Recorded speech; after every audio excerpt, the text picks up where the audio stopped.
A few months ago, I met V Teamer Amber Nakamura while working on another project. She was charismatic, energetic, clearly a motivated V Teamer ready to grow her career in a brand new city. And as we got closer, she shared with me a part of her life before coming to Verizon. She was a survivor of domestic violence.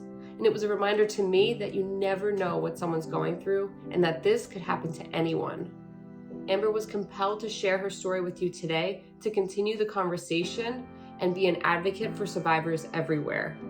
As we close out Domestic Violence Awareness Month, I want to remind you that there are resources available to you. Verizon's commitment to providing assistance for employees in domestic violence relationships continues this year with the JBWS Toolkit that explains how to get help or be an ally all year round.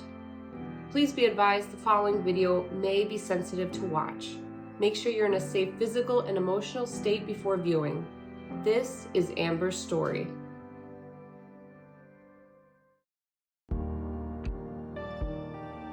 The reason why I wanted to really display where I've been hurt is to show that just because you can't see it doesn't mean it wasn't there. I'm learning that it's okay that I don't have to wear long sleeves anymore. It's okay that I'm in a safe spot.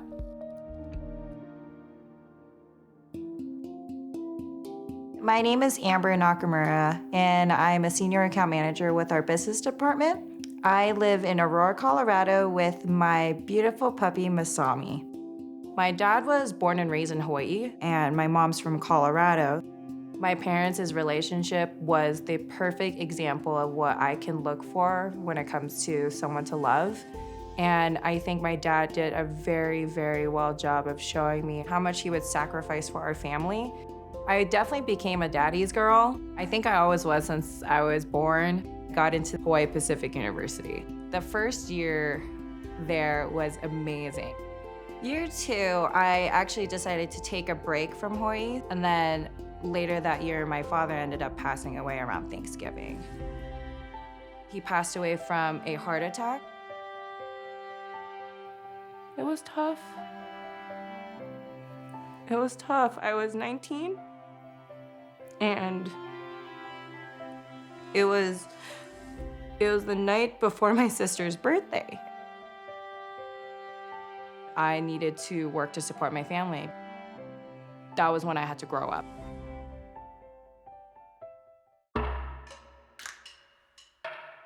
I got a random friend request. Usually I don't just approve or accept messages, but he and I oddly had about over 50 mutual friends. So I figured, okay, why not? We ended up starting seeing each other, and that's how it started. I think I let a lot of red flags slide. My family did not like him. He tried to guilt trip me all the time. If you love me, you wouldn't go to work. Oh, if you love me, you would stay a little longer.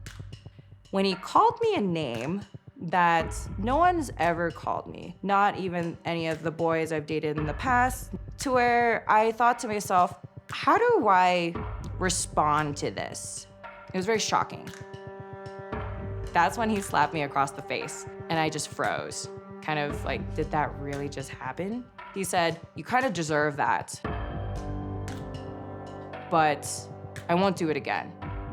And that was the start of everything.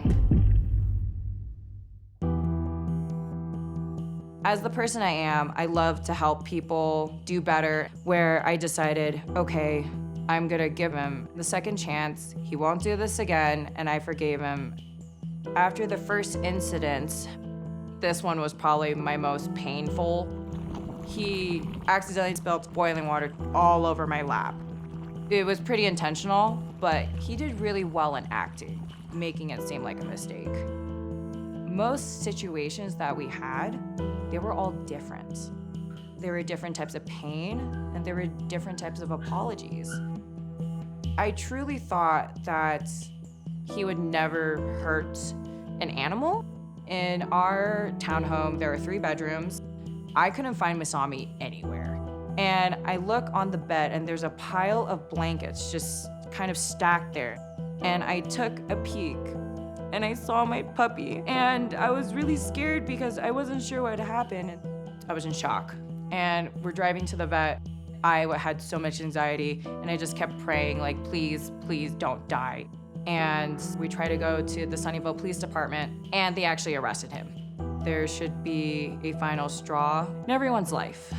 He hurt the most precious thing of mine to where I wanted to find justice and make sure that Masami's voice was heard because he didn't have that option.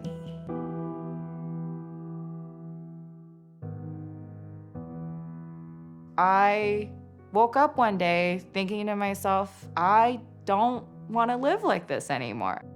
I told myself that I'm gonna make another better life. And I would hear, Colorado's beautiful. And I said, great, let's move there. Moving here and being with Verizon has allowed me to float back up to everything that I have been dreaming of. We're now being able to live a normal life, be financially supportive to where I didn't have to live paycheck to paycheck anymore. It's just so remarkable how welcomed I felt at Verizon. The reason why I share my story is not to really give advice, but to also bring awareness that you're not alone. My entire life, I never thought that I would be in this situation. This can happen to anyone. I was so embarrassed. I didn't place myself first. I didn't want to be represented as someone who was weak. In the end, those who are really going to support you will be there no matter what, no matter how embarrassing, how traumatic it is. When you decide to commit to changing your life, you'll find this new glow when you make that first step.